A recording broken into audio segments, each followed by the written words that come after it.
Ternyata banyak orang terjebak miskin karena tidak punya sistem keuangan.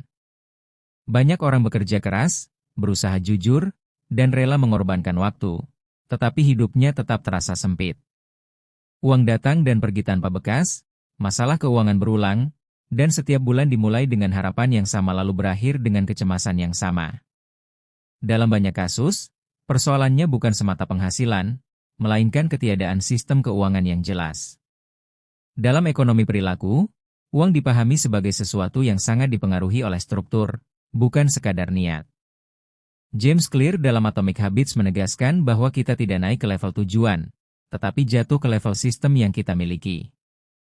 Prinsip ini juga dikuatkan oleh riset di Journal of Behavioral Finance yang menunjukkan bahwa individu dengan sistem keuangan sederhana cenderung lebih stabil dibanding mereka yang hanya mengandalkan niat dan motivasi. Artinya, tanpa sistem, uang akan selalu dikelola secara reaktif. Banyak orang mengira mengatur keuangan cukup dengan niat berhemat. Padahal, niat mudah kalah oleh kelelahan dan emosi. Tanpa sistem, setiap keputusan harus diambil ulang setiap hari. Hari ini kuat, besok lelah, lalu kebiasaan lama kembali. Disinilah kebocoran terjadi tanpa disadari. Sistem keuangan bukan sesuatu yang rumit.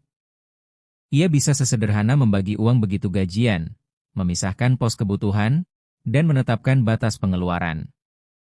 Sistem membuat keputusan menjadi otomatis. Kamu tidak perlu terus berpikir apakah boleh belanja atau tidak, karena aturannya sudah ada. Ketiadaan sistem juga membuat seseorang sulit belajar dari kesalahan.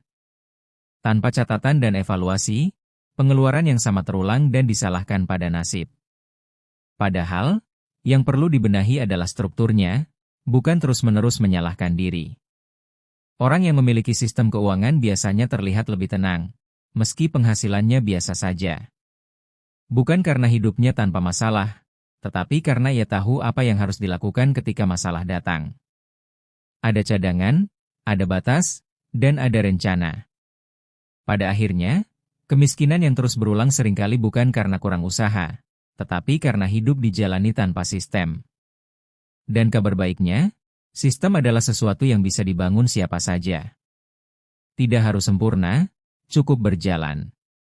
Dari situlah, kestabilan perlahan muncul, dan lingkaran yang sempit mulai terbuka.